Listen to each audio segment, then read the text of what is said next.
네, 안녕하세요. 네, 오늘 세미컨덕터 마켓 어떤 시장에 관련돼서 여러 가지 좀 말씀을 드리고자 하겠습니다. 이건 세미 코리아 멤버스 데이를 이제 멤버스 데이에서 나왔던 내용을 바탕으로 해서 이제 말씀을 드리도록 하겠습니다.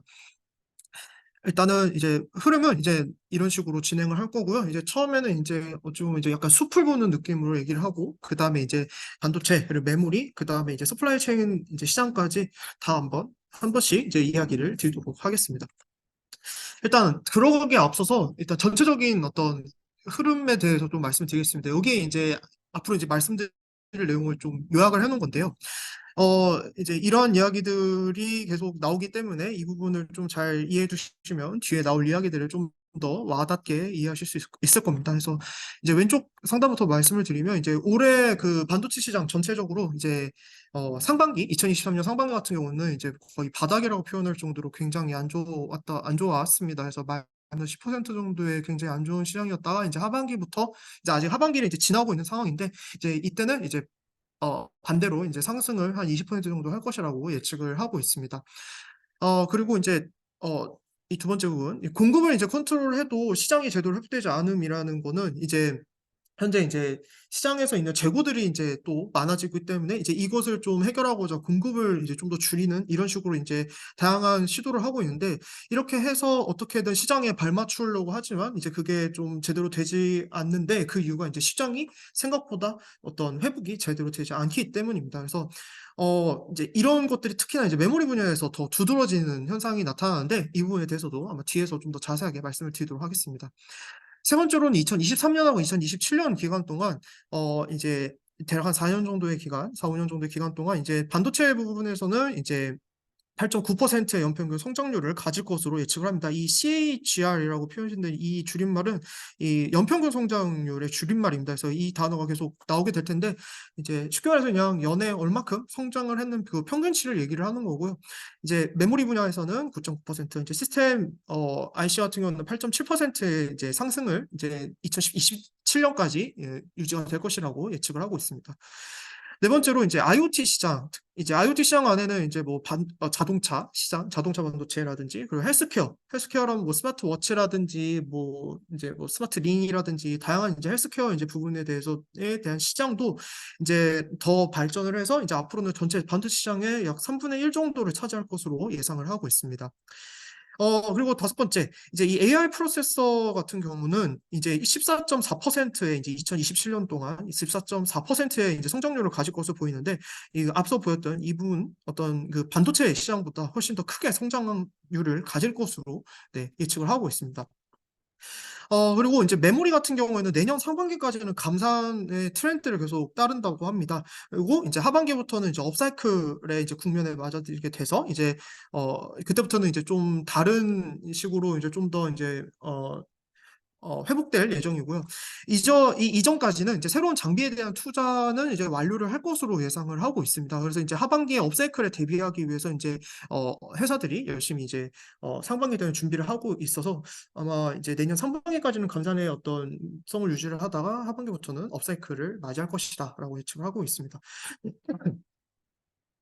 일곱 번째 같은 경우는 이제 메모리 합병, 이게 회사의 합병 얘기가 나오는데, 이제 메모리 회사끼리 합병이 예전과 다르게 좀 어렵다고 합니다. 이게 이제, 요즘 이제 각국 정부들이 이제 자국의 반도체 산업을 굉장히 보호하려고 하기 때문에, 이러한 트렌드 때문에 이제 뭐 다른 회사가 이제 이렇게 합병되는 어떤 그런 것들을 굉장히 방해하거나 보수적으로 받고 있다고 합니다. 그래서 이런 것들이 이제 예전과 다르게 새로운 큰 변수가 되는 거고, 이제 이런 것 때문에 교수님께서 이렇게 웨스턴 디지털을 가지고 이제 말씀을 하셨는데 이제 그런 것 때문에 이제 시장 성장에 대해서 좀 방해 요소로 작용을 할 수가 있습니다. 그리고 이제 2023년하고 2027년 구간 동안은 이제 파운드리도 이제 마찬가지로 좀 12.8%의 높은 성장률을 보일 것으로 예상이 되고요. 그래서 전반적인 반도체 산업은 이제 10년 후에 약 2배로 성장할 것으로 하고 있습니다. 이제 간단하게 앞에서 이제 개요를 좀 말씀을 드렸고요. 이제는 좀 전체적인 숲을 보는 어떤 반도체 트렌드에 대해서 좀 설명을 드리도록 하겠습니다. 첫 번째 부분은 이제 반도체와 글로벌 성장에 대한 예상입니다. 지금 이 코로나 이슈라고 표현이 되어 있는데요. 이게 이제 전체 2006년부터 이제 2027년까지의 어떤 이제 반도체 시장 어떤 마켓의 이제 흐름인데요. 이제 GDP와 이제 뭐 IT의 어떤 그런 소비 이런 것까지 이제 다 포함이 된 그래프인데요.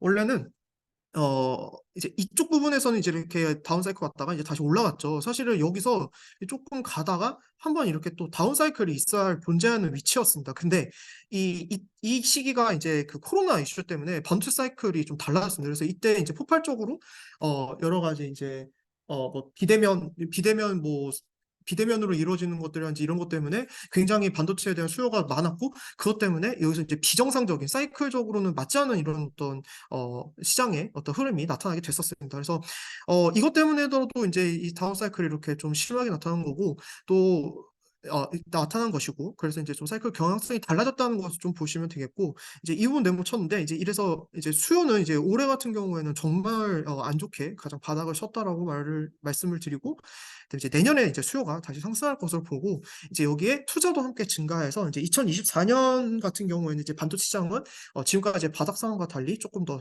이제 좋아질 것으로 예상을 하고 있습니다. 이제 주요 어플리케이션 시장을 좀 예상을 해보겠습니다. 이 스마트폰과 SSD, PC 시장은 이제 이 반도체 시장에서 가장 중요한 어플리케이션 분야인데요. 이 지금 이러한 SSD, PC, 스마트폰 같은 경우에는 지금 현재 시장의 인플레이션 상황 때문에 이 소비 지출이 굉장히 지금 작은 상태입니다. 적은 상태입니다. 그래서 이제 이런 것들이 이제 회복이 되면 어찌 보면 이제 전체적인 시장의 경제가 이제 살아나게 되면 이러한 SSD, PC, 스마트폰 같은 어떤 그 소비자들이 실제로 구매하는 것들에 대해서는 이제 상승의 여력이 있다고 볼 수가 있습니다. 근데 이제 문제는 이 밑에 있는 서버 시장입니다. 이, 이때 세미나를 들었을 때도 계속 얘기가 나왔던 게 이 서버 시장에 관련된 얘기인데요. 이 서버라는 게 이제 소비자들이 사는 이런 서버가 아니라 이제 회사에서 구매하는 엄청나게 대량으로 구매하는 서버 시장을 의미를 합니다.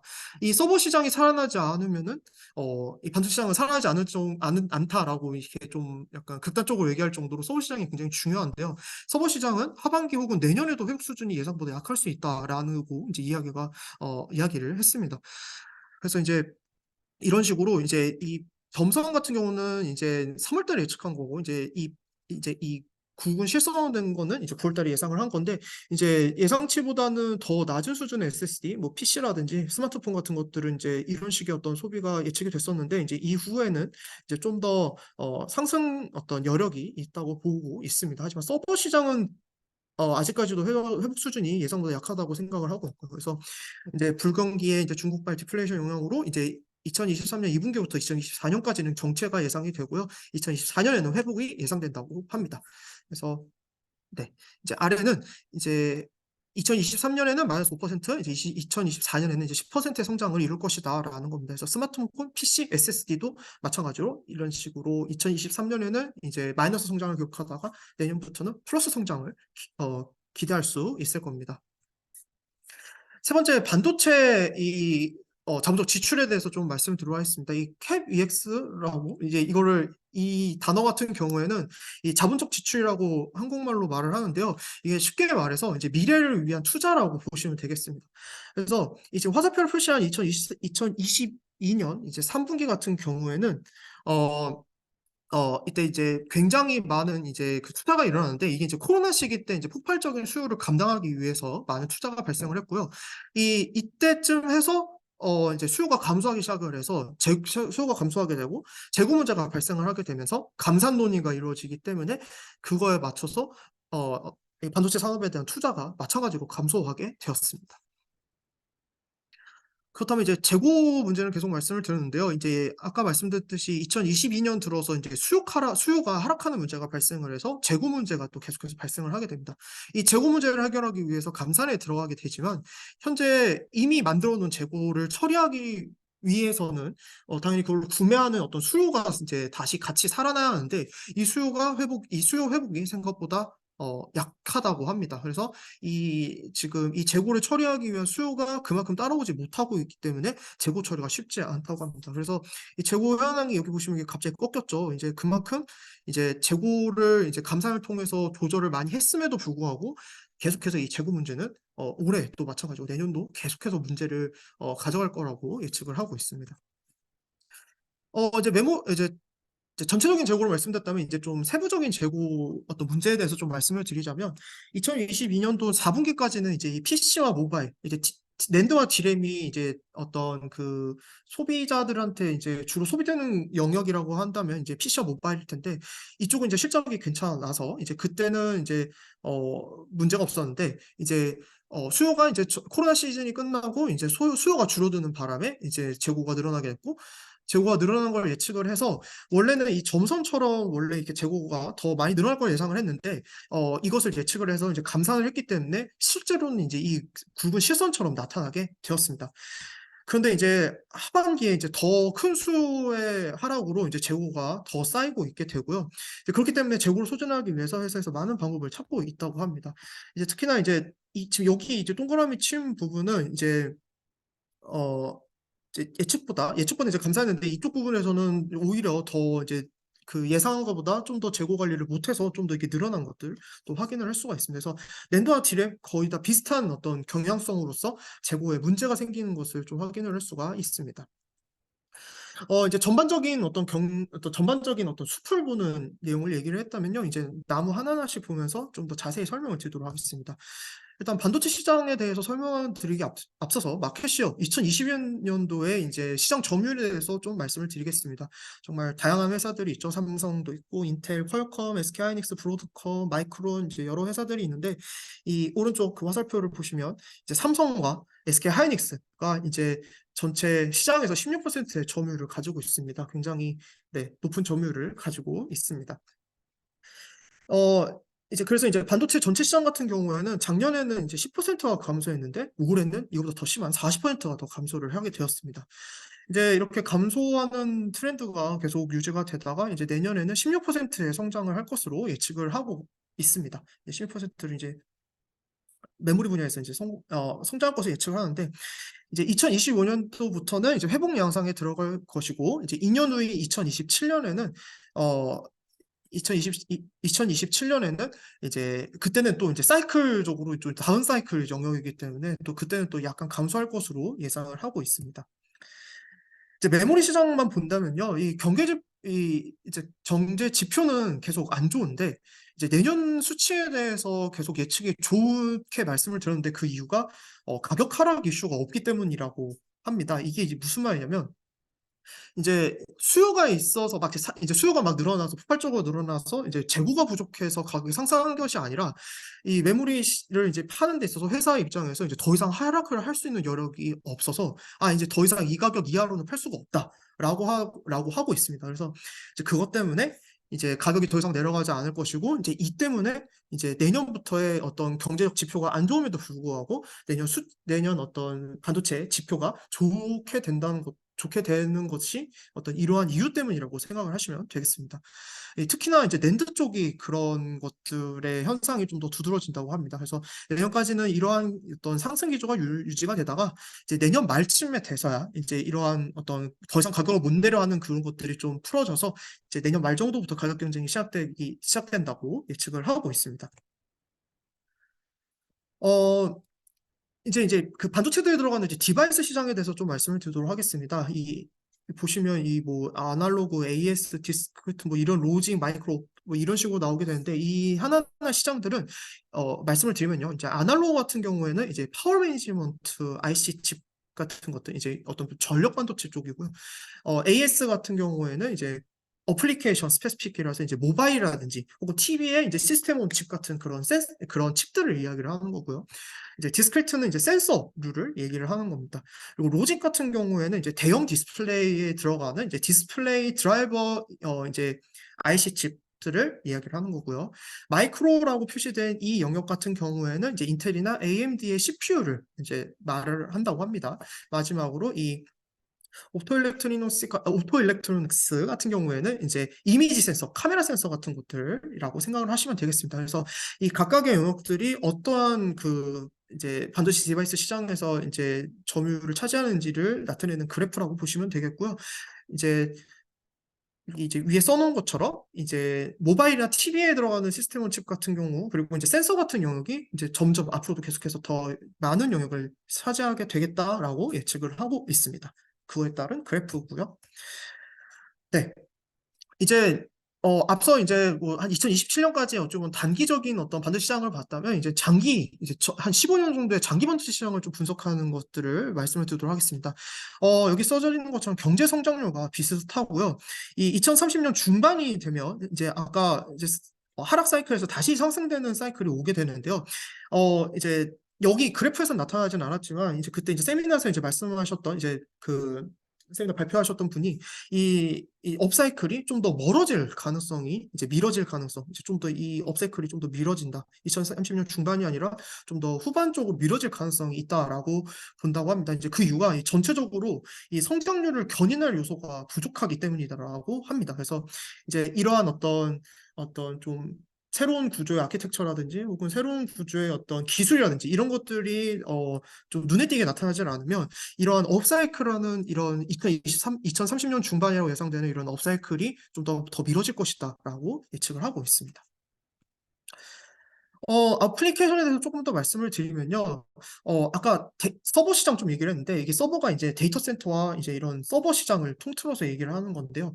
이제 이런 시장들이 이제 코로나 시즌을 맞이를 해서 굉장히 많은 수요가 있었고 이제 이런 것들이 이제 반도체 시장에 반도체 시장에 정말 그 업사이클 오는 데 있어서 굉장히 많은 도움을 줬는데 올해는 추가 구매가 없을 정도로 굉장히 구매가 없을 정도로 이런 업사이클을 견인할 요소가 없었습니다. 그래서 근데 이제 다만 전체적으로 봤을 때는 이제 10% 하락대밖에 보이지 않았는데 이제 그 10% 하락세로 보여지고요. 이 데이터 센터 같은 여기 어디냐? 이 전체적으로 봤을 때는 이제 이 군데군데 보시면 스토리지는 마이너스 40%뭐 거의 데이터 센터 같은 마이너스 20% 굉장히 낮았는데 이제 이거 좀 어떤 해석하는 데 있어서 다른 어떤 영역들이 그렇게 큰 하락세를 보이지 않았고요. 이제 그 이유는 이제 각각의 이제 점유율에 대해서도 볼 수가 있는데요. 특히나 이제 이 자동차 시장이라든지 이제 커뮤니케이션, IoT 분야에 대해서 이제 점유율이 점점 높아지고 있어서 이제 이런 부분들도 이제 무시할 수 있는 수준이 아니다라고 얘기를 하고 있습니다. 아까 앞서 봤던 것들 좀 그래프로 나타낸 건데요. 여기 보시면 이제 그 자동차 시장이 12.6%로 좀 늘어나고 있는 것, 이제 27년까지 계속해서 늘어날 것으로 예상을 하고 있습니다. 뭐 당연히 뭐 데이터 센터라든지 이런 것들도 계속 늘어날 텐데요. 특히나 이 자동차 시장이 이제 반도체 시장에서 어플리케이션 쪽에서는 좀 더 주목할 부분이 아닌가라고 예측을 하고 있습니다. 이제 서버 GPU에 관련된 얘기인데요. 잠시만요. 어, 대부분 이 서버 GPU는 이제 서버에 들어가는 이제 AI의 GPU로서 사용이 됩니다. 이거 같은 경우는 계속해서 20%의 성장률을 보일 것으로 예상을 하는데요. 여기서 이제 좀 여러분들이 좀 많이 그 들으시는 하이밴드위스 메모리가 나오게 됩니다. 이 HBM 같은 경우에는 작년까지는 1%의 미만으로 굉장히 낮은 어떤 점유율을 가지고 있었답니다. 그래서 지금 여기 이 초록색 이제 그래프인데요. 이거는 성장률이기 때문에 이렇게 좀 높게 나타나지만 이 작년까지는 굉장히 낮은 점유율을 가졌습니다. 전체적인 시장에 있어서 굉장히 낮은 점유율을 가졌는데 그 발표하신 분의 표현을 빌려서 아무도 신경을 안 쓰다가 이제 2023년 2에서 4분기에서 상승세를 보였다고 합니다. 그래서 이제 이쪽에서 이제 더 많은 상승세, 이제 주목을 받게 돼서 이제 상승세가 타기 시작했고요. 이 분야에 있어서는 하이닉스가 계속해서 독주를 하고 있습니다. 이 부분에 대해서는 제가 좀 이따가 좀 더 자세하게 더 설명을 드리도록 하겠습니다. 그래서 이제 서버 시장, 토탈 서버 시장이라든지 혹은 AI의 서버 시장, GPU 시장이라든지 그리고 이제 이런 어떤 AI와 관련된 서버 시장이 굉장히 계속해서 엄청나게 큰 성장을 할 것이다. 23.2%의 성장률을 보인다는 것은 앞서 여러 가지 뭐 어플리케이션들 설명을 드렸는데 그 중에서도 가장 높은 성장률을 보이는 부분이죠. 그래서 이 부분도 눈여겨봐야 한다라고 합니다. 좀 더 자세히 말하면 그 AI 같은 경우에는 이제 AI 프로세서 그리고 엑셀레이터 이렇게 두 가지로 나뉘게 되는데 AI 프로세서 같은 경우에는 이제 엔비디아의 자사 AI 칩이라든지 혹은 구글의 이제 텐서 프로세싱 유닛 같은 것들이 이제 대표적인 AI 프로세서고요. 이제 엑셀레이터는 찾아보니까 이제 그런 어떤 이런 것들을 이제 뭐 연산해 주는데 도와주는 어떤 GPU, 그래픽 카드라고 보시면 되겠습니다. 그래서 이 두 가지도 역시나 이제 계속해서 성장을 할 것이고 성장을 할 것으로 예측을 하고 있습니다. 여기 보이시는 이 YOY라고 보여지는 이 토탈 YOY 같은 경우에는 이 이어 온 이열이라고 해서 이 작년 대비, 그러니까 작년 전체 대비 올해 얼마큼 성장했다를 나타내는 지표입니다. 뭐 예를 들어서 이제 2022년 같은 경우에는 2021년에 비해서 23.3%의 성장률을 기록했다라고 이해를 하시면 되겠습니다. 이제 앞서 쭉 말씀을 드렸으니 이제 이번에는 메모리 시장에 관련돼서 좀 말씀을 드리도록 하겠습니다.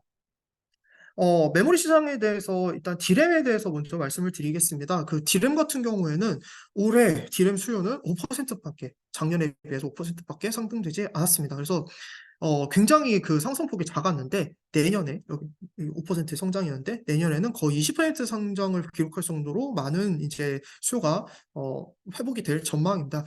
그 이유가 이제 서버의 수요 때문인데요. 올해 아까 말씀드렸듯이 올해는 서버 수요가 거의 없었는데 내년에는 급격히 상승할 전망입니다. 그래서 서버 시장에 보시면 이제 이 2022년도에는 코로나 이슈 때문에 정말 많았다가 2023년에는 이제 정말로 거의 없을 정도로 많은 하락을 보였다가 서버 시장이 회복이 되면서 이와 동시에 2024년에는 디램 수요도 같이 올라갈 것이라고 전망을 하고 있습니다.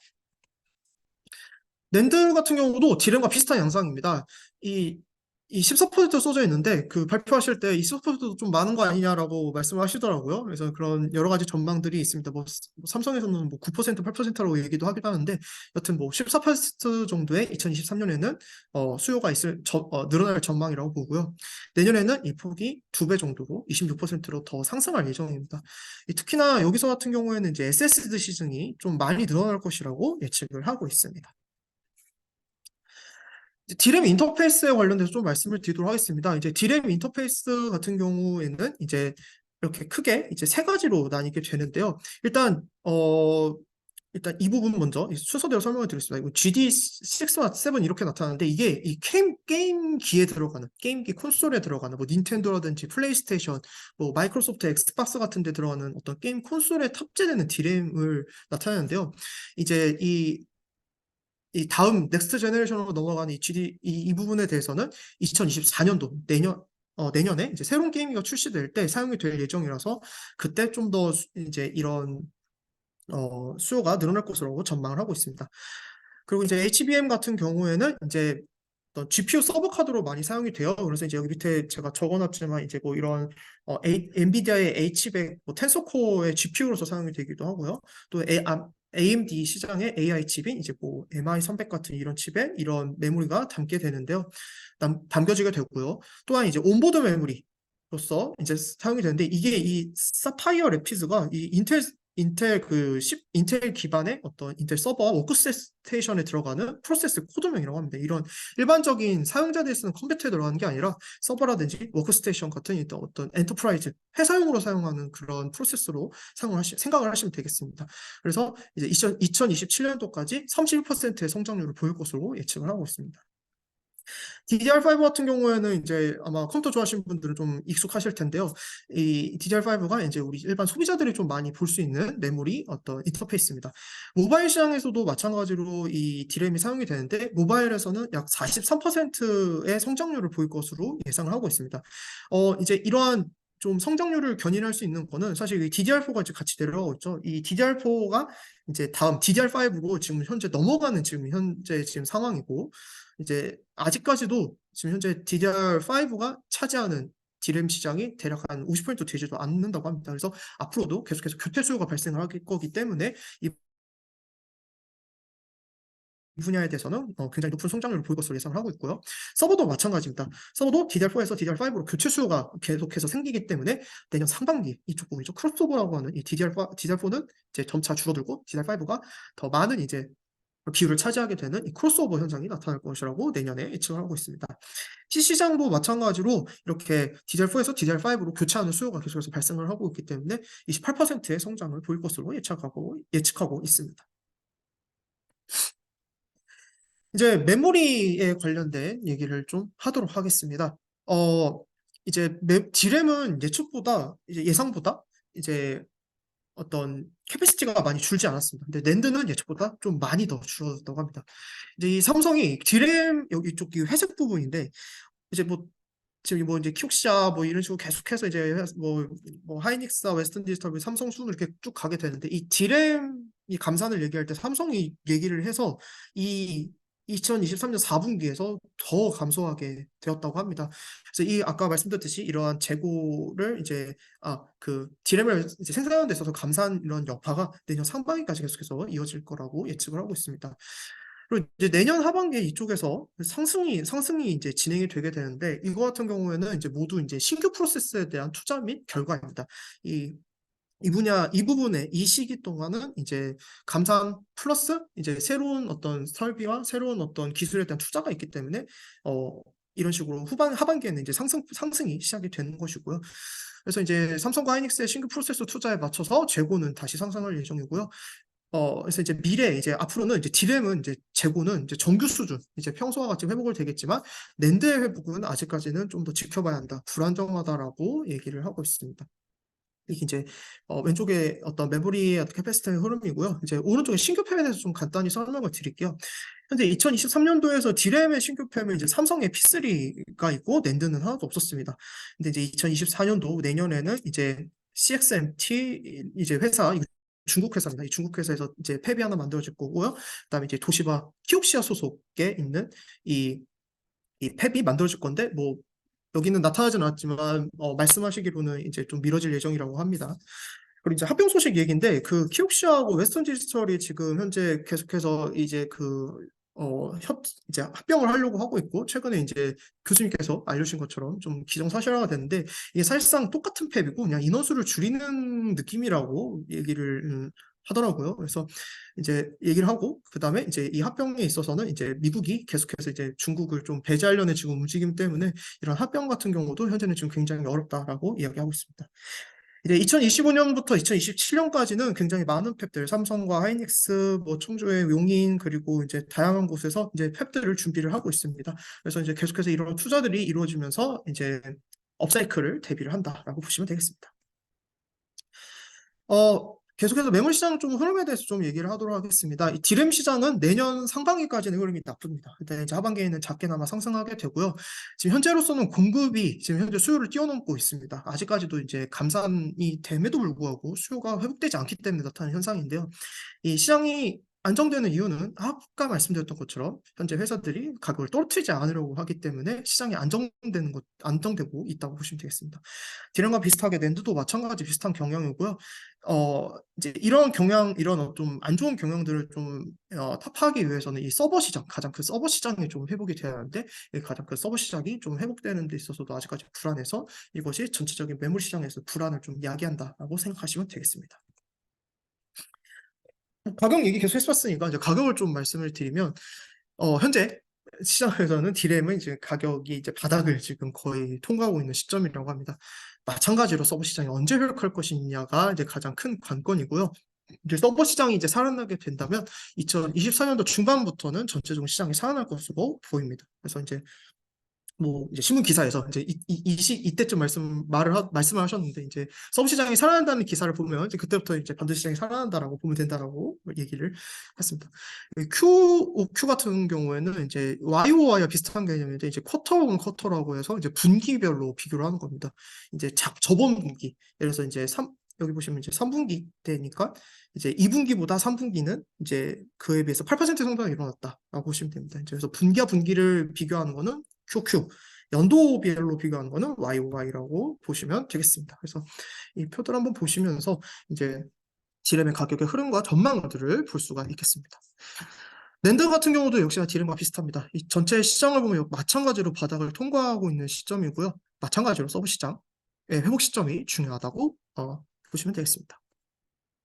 이제 서플라이 체인 마켓 시장으로 좀 보도록 하겠습니다. 이제 어떤 전체적인 어떤 반도체 공급망 시장에 대해서 이제 예측인데요. 이 가운데서도 서플라이 체인 중에서도 이제 파운드리 시장이 이제 이쪽에 포함이 되고, 이 파운드리 시장이 이제 전체 반도체 시장에 여기에 이제 15% 정도, 20% 정도의 점유를 하고 있고요. 이제 성장률 같은 경우에도 모든 분야에 있어서 가장 높은 성장률을 보이고 있습니다. 그래서 이제 이런 거 같은 경우에도 아까 앞서 보셨던 반도체 시장의 흐름과 비슷한 흐름으로 진행이 됩니다. 여기서 이제 특정 중요했던 파운드리만 똑 떼서 보면요. 이 반도체 시장의 상승은 9에서 10%로 이제 예상을 하고 있는데 파운드리 시장은 이 반도체 시장의 상승폭보다 훨씬 크게 혹은 적어도 비슷하게라도 상승할 것으로 예상하고 있습니다. 마찬가지로 반도체 흐름을 따라가다 보니 2023년에는 좀 안 좋은 성장률을 보였는데요.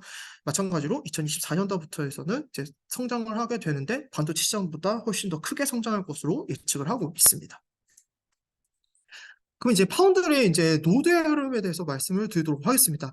이 그래프상 보시면요, 이그 색깔들을 의미하는 게 이제 머추얼, 메인스트림, 리딩 이렇게 세 가지로 구분이 되어 있습니다.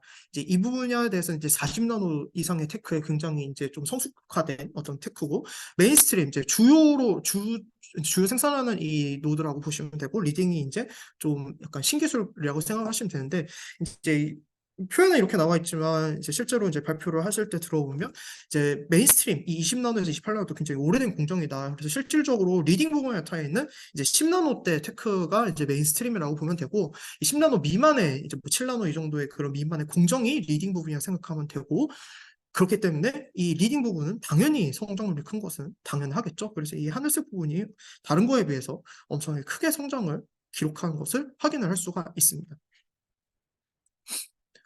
자, 그래서 이제 이러한 반도체 이제 전반적인 흐름을 다 봤는데요. 이제 이 전체적으로 다시 한번 아울러서 생각을 하면 반도체 시장은 이제 2025년이 되면 대략 1조 1억 원이 그 이제 1조 1억 원이 넘어가는 정말 큰 시장이 될 것이라고 예측을 하고 있습니다.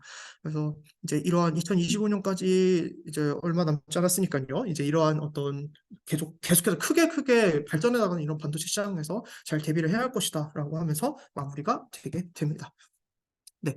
그래서 이제 첫 번째 세션에 대해서 이제 말씀을 드렸고요. 이제 전반적인 어떤 반도체 시장의 흐름에 대해서 좀 말씀을 드렸습니다. 그래서 이제 다음 이제 두 번째 세션 같은 경우에는요. 이제 두 번째 세션도 약간 비슷한 방금 말씀드린 거랑 좀 비슷한 흐름이긴 한데 여기서 강조하는 부분이 조금 다릅니다. 앞선 세션에서 좀 강조했던 부분들은 이제 뭐 서버 시장의 어떤 회복 수준이라든지 그리고 이제 앞으로의 어떤 반도체 시장의 흐름이자 어떻게 이제 발전이 될 것인지에 대해서 예측을 했다면 여기서는 좀 강조하는 부분이 좀 미리 말씀을 드리면 중국 쪽에 좀 가 있습니다. 그래서 좀 말씀을 드리도록 하겠습니다.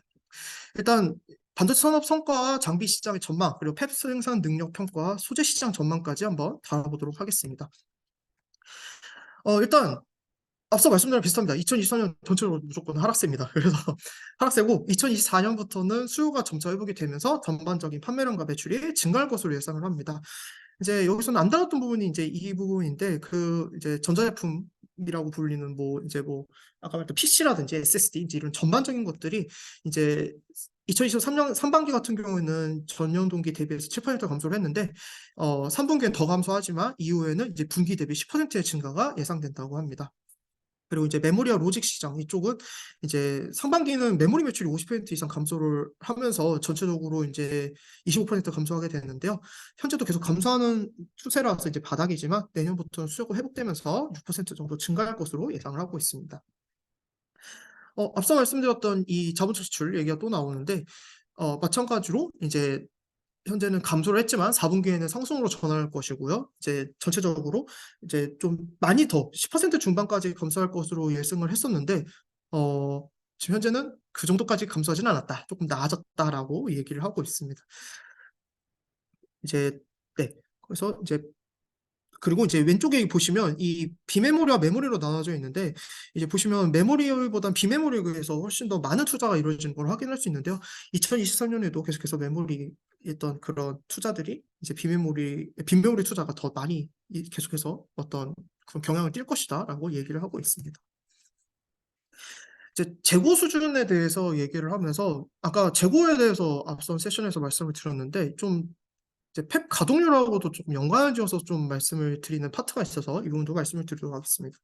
이 재고가 정상화되는 이 속도가 당초 이 회사들이 예상한 것보다 좀 느렸다고 합니다. 그래서 재고 수준은 여전히 이제 이 전체 반도체 시장에 대해서 좀 위험한 요소로 남아져 있고요.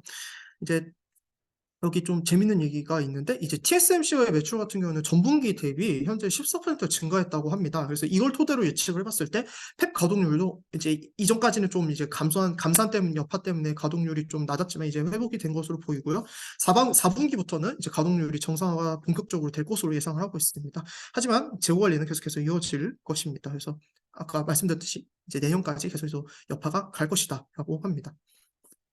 그래서 이제 PC 및 가전제품 등 일반 소비자 대상 재고 같은 거는 전년 대비 느리지만 계속해서 감소할 것으로 예상을 하고 있어요. 그래서 재고가 계속 이제 재고 관리를 하고 있다라고 보시면 되고요. 이제 팩 가동률 같은 경우에도 2023년 3분기까지는 계속해서 하락세를 보이다가 2024년 초부터는 이제 정말 바닥을 찍고 그 이후부터는 상승세로 돌아설 거다라고 예측을 하고 있습니다. 이제 반도체 장비 시장에 관련해서 좀 얘기를 하도록 하겠습니다. 이 웨이퍼 팹 장비 같은 경우에는 이제 2분기에는 전년 동기 대비 2% 증가를 했지만 이제 3분기에는 전년 동기 대비 이제 2022년 같은 그 분기 대비 22% 감소할 것으로 예상을 하고 있습니다. 테스트 장비 같은 경우 그리고 조립 및 패키지 장비 같은 이런 백엔드 장비 같은 경우도 마찬가지로 이제 하락세를 지금 보고 있는데요. 올해 2분기에 전년 동기 대비 26% 감소, 또 3분기에는 이거보다 더 감소할 것으로 예상을 하고 있습니다. 마찬가지로 조립 그리고 패키징하는 이 장비 같은 경우에는 이제 전년 대비 41%, 39% 이렇게 크게 감소를 하게 되는데요. 이러한 어떤 웨이퍼, 백엔드 이런 라인 중에서 가장 그나마 이제 획수로 돌아설 것이라고 예상되는 것이 바로 이제 이 조립 분야, 이 어셈블리 패키징 이 장비 분야가 좀 이런 하락세에서 벗어날 수 있는 첫 번째 이제 분야라고 예측을 하고 있습니다. 어, 이제 이러한 장비들을 이제 그러면 누가 구매를 하냐에 대한 것들도 이제 궁금해하실 텐데요. 이 한국이라든지 대만, 일본, 동남아시아 같은 지역 같은 경우에는 모두 이제 분기 대비, 전년 대비, 분기 대비 또 전년 대비 QQ, YOY 모두 다 감소를 했는 것을 볼 수 있는데요. 유일하게 중국만 분기 대비 그리고 전년 대비 증가율을 보이는 유일한 지역입니다. 그래서 중국이 계속해서 네, 이제 중국이 계속해서 이제 이런 식으로 네, 상승률을 보이고 있습니다. 이 중국에서는 이제 6월에 장비 구매가 갑자기 증가를 했는데요. 이제 그 이유가 네, 이제 9월에 이제 시행되는 수출 통제와 좀 관련이 있습니다. 그래서 이 수출 통제에 앞서서 네, 중국이 마음이 급하니까 6월에 갑자기 막 장비 구매를 막 열심히 하기 때문에 이런 식으로 이제 장비의 어떤 중국의 웨이퍼 장비의 그 구매의 그 금액이 굉장히 늘어나게 되고요. 그리고 이제 거기서 말씀을 하시기를 중국 구매는 강세는 예상하지 못한 분야라고 또 하기도 합니다. 그래서 이제 좀 빠르게 넘어가자면 이제 이 모든 분야에서 감소를 하게 됐고요. 2024년에는 이제 장비 시장에서도 좀 반등할 것으로 예상을 하고 있습니다. 이제 메모리 시장을 해보면 2024년부터라고 말씀을 드렸는데요. 이 가격도 마찬가지로 이제 좀 소폭 상승을 하다가 이제 마찬가지로 올해는 이제 바닥이었다가 내년 3, 4분기, 올해 3, 4분기와 내년이 계속해서 이제 증가할 것이다라고 예측하고 있습니다. 수요도 마찬가지고요. 이제 수요에서도 이제 생성형 AI, 이제 챗GPT 같은 것들이 계속해서 중요한 시점인데, 그래서 이제 이 CSP라고 하는 클라우드 서비스 프로바이더, 이제 클라우드 서비스라든지 그리고 이제 회사 단위 엄청나게 대용량의 클라우드 서비스나 설비 투자도 2024년에도 계속해서 두 자릿수의 증가를 이루었기 때문에 이게 이제 서버와 연결되겠죠. 그래서 서버 수요도 같이 상승할 것이다라고 예측을 하고 있습니다. 이제 웨이퍼 팹 얘기인데 이거는 좀 이거는 이제 보시면 되겠지만 이제 여기서 좀 눈여겨 보셔야 할 게 이제 이제 버추얼 노드 이제 40나노대에서 이 중국이 차지하는 비율이 계속해서 유지가 될 것이고 또 이제 스마트폰과 서버 이 중요한 이 두 개의 시장에서 이제 수요와 내년 제품 출하량 전망은 모두 긍정적이어서 이런 것들이 모두 내년 회복세에 영향을 끼칠 것으로 예상을 하고 있습니다. 이제 반도체 팹 생산 능력에 대해서 좀 간단하게 말씀을 드리도록 하겠습니다. 이제 팹 시장 같은 경우에는 이제 이러한 일단 공장, 이제 반도체 팹 시장 같은 경우에는 이제 계속해서 엄청 크게 성장할 것이고 거기서 가장 영향을 끼치는 게 이 AI 파트입니다. 이 AI 파트가 이 팹의 기하급수적인 성장을 주도를 하고 있고요. 장비 시장 같은 경우에는 이제 굉장히 낙관적으로 예측을 하고 있습니다. 그리고 이제 8인치와 12인치, 200mm와 300mm의 이런 것들, 이제 새로운 팹들도 계속해서 확장이 될 것이다라고 예측을 하고 있습니다.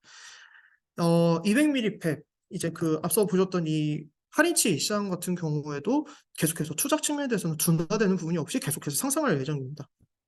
그래서 이제 특히나 이제 동남아시아 지역에서 2026년까지 이 200mm 팹에서의 어떤 200mm 이제 팹의 어떤 생산 능력이 27%까지 증가해서 가장 큰 폭의 성장을 보일 것으로 예상을 하고 있습니다. 300mm 같은 경우에는요, 여기서 이제 좀 중국 얘기가 좀 많이 나오는데, 이 기술 역량이라든지, 뭐 어떤 나노 노드라든지 뭐 이런 거 상관없이 중국의 생산 능력이, 이제 생산 능력, 이제 점유율이 향후 계속해서 몇 년간 계속 확대될 것으로 예측을 하고 있습니다. 그래서 이제 2026년에는 이제 한국과 대만, 이 두 회사, 두 군데 지역을 모두 능가할 것이라고 예측을 하고 있습니다. 그래서 이제 이거 이제 밑에 이제 색깔별로 이제 보시면 되는데, 이 보시면 중국의 성장률이, 이 빨간색이 이제 중국의 이제 성장률인데, 보시면 계속해서 플러스, 그래서 높은 성장률을 보이고 있고, 파운드리라든지, 이제 펩 생산 능력이라든지, 모두 이제 중국에서 계속 늘어나고 있어 2026년에는, 네, 이 한국과 대만을 넘을 것이라고 예측을 하고 있습니다. 네, 이 28나노에서 90나노 프로세스 노드와 이제 리딩 같은 이 노드 파트 보면서 계속해서 같이 상승하게 되고요. 이 많은 부분이 중국의 새로운 투자에 의해서 주도가 되고 있다고 합니다. 그래서 이제 그런 생산 능력이라든지 생산 시장 점유율 같은 것도 함께 보시면 되겠습니다. 이 28나노에서 90나노 프로세스 노드도 이제 같이 상승을 하고 이제 이게 내려가는 게 아니라 같이 상승을 하고 있다. 그리고 그 부분에 대해서 중국이 계속해서 크게 이제 리드할 가능성이 있다라고 얘기를 하고 있습니다. 네, 이제 중국 같은 경우에는 특히나 2022년부터 2025년까지 이제 메인스트림 노드 분야에서 생산 능력을 이제 2배 이상 늘리는 것을 목표로 하고 있습니다. 근데 이제 계속해서 이제 중국의 또 반도체 시장에 대해서 좀 견제를 하고 있는데 이 수출 통제라든지 이런 견제 같은 효과들이 계속해서 나타나고 있고 이걸 어떻게 대처하는지도 굉장히 관건이라고 볼 수 있겠습니다. 네, 이제 소재전 시장 전망 마지막으로 말씀을 드리도록 하겠습니다. 이제 이 실리콘 웨이퍼 분야를 본다면요, 보면요, 이제 이 2021년과 2022년은 이제 코로나 시즌이기 때문에 굉장히 기록적인 수준의 웨이퍼 출하량을 기록했다고 봅니다. 근데 이제 그 이후부터는 이제 재고 문제와 이제 수요 둔화 문제 때문에 이러한 그런 계속해서 증가하던 그런 수치들은 감소의 영향으로 넘어가게 되었습니다. 이제 2024년은 이제 이 반도체 소재 시장 같은 경우에도 마찬가지로 점진적으로 회복할 것으로 예상을 하고요. 어, 출하량은 그렇지만 이제 2022년 수준으로 돌아오지는 않다고 합니다. 그래서 이런 회복력 아마 2025년에 이제 되지 않을까 예상하고 그렇다는 얘기는 앞으로 2년 동안 좀 힘들 것이다라고 예상을 하고 있습니다. 이 주요 내역 정리한 것도 한번 쭉 읽어보시면 도움이 될 겁니다. 그래서 이제 이러한 웨이퍼와 패키징 소재 분야에서도 한국이 보시면 이제 대만, 그 다음에 한국이죠. 이것도 대만, 우리 한국이죠. 그래서 한국이 두 번째로 정말 큰 시장입니다. 그래서 네, 아까 어, 아까 아까 제가 하나 또 추가로 말씀드렸던 얘기가 아까 투자 얘기를 하면서 이 부분이죠. 네, 이게 이제 캐펙스라고 읽으면 된다고 합니다. 네, 참고하시고요. 네, 그래서 이제 마무리를 하면 이제 현재 주기 2023년 2분기까지가 사이클의 저점이다. 회복을 하고 있지만 회복 속도가 느리다. 느린 재고의 정상화도 주요 위험이고요. 그리고 이제 소비자들이 주로 사용하는 스마트폰, PC 같은 것들, 이런 것들 수요가 회복이 굉장히 더디고 있습니다. 그래서 이제 이런 것들 때문에 현재 하락 사이클을 계속해서 유지를 하고 있고요. 하지만 이제 장비와 소재 매출 같은 경우에도 이제 위축이 되지만 내년에는 회복할 것으로 예상을 하고 있고요. 그리고 탭 투자와 생산 능력 증가 같은 것들 향후 몇 년 동안 전 세계 지역적으로 다양해질 것이다라고 하면서 이 부분이 마무리가 되는데 제가 이제 아까 HBM 좀 더 설명을 드리고 싶다고 말씀드렸는데 그 부분 잠깐만 말씀드리고 이제 마무리 짓도록 하겠습니다. 이 부분은 세 번째 세션에서 테크인사이트에서 나왔던 내용인데요. 이제 이 부분에서 좀 이제 그 발표 자료에서 나오지 않는 부분들이 있어서 말 그대로 이제 숨기는 약간 오프 더 레코드인데 그 부분에서 좀 재밌는 부분이 있어서 제가 가져왔습니다. 이 HBM 시장 같은 경우에는 하이닉스가 주도를 하고 있고요. 이 제품이 나온 지는 한 10년이 됐다고 합니다. 근데 이제 이 HBM 시장에서 사용하는 이 기술이 이제 좀 오래된 기술을 사용하고 있습니다. 올드 제너레이션을 가지고 이제 격층을 하고 있는데 이제 뭐 4개, 8개, 12개 뭐 이런 식으로 이제 거기 이제 TSV 공정을 통해서 이제 하고 있는데 이러한 것들이 굉장히 어렵다고 합니다. 그래서 이러한 기술들이 굉장히 어렵기 때문에 개발 기간이 정말 느리다고 합니다. 그래서 이제 그리고 그다음에 이제 다른 것들에 비해서 이제 오래된 이제 제네레이션 그 기술을 사용하기 때문에 이런 것들이 좀 복합적으로 작용을 해서 이제 좀 문제가 되는 부분이 하나가 있습니다. 그건 좀 이따 말씀을 드리고, 여튼 그 하이닉스가 계속 주도하고 있고요. 그 HBM 1과 2 모두 다 주도를 하고 있습니다. 이런 것들에 대한 어떤 이 제품들은 다 엔비디아, 오른쪽 하단에 보시는 엔비디아 이 부분, 네, 엔비디아 암드가 이제 계속해서 가져가고 있고요. 이 2013년에 처음 하이닉스가 양산을 시작을 했고요. 현재는 지금 4세대인 HBM3를 지금 생산을 해서 엔비디아에 공급을 하고 있습니다.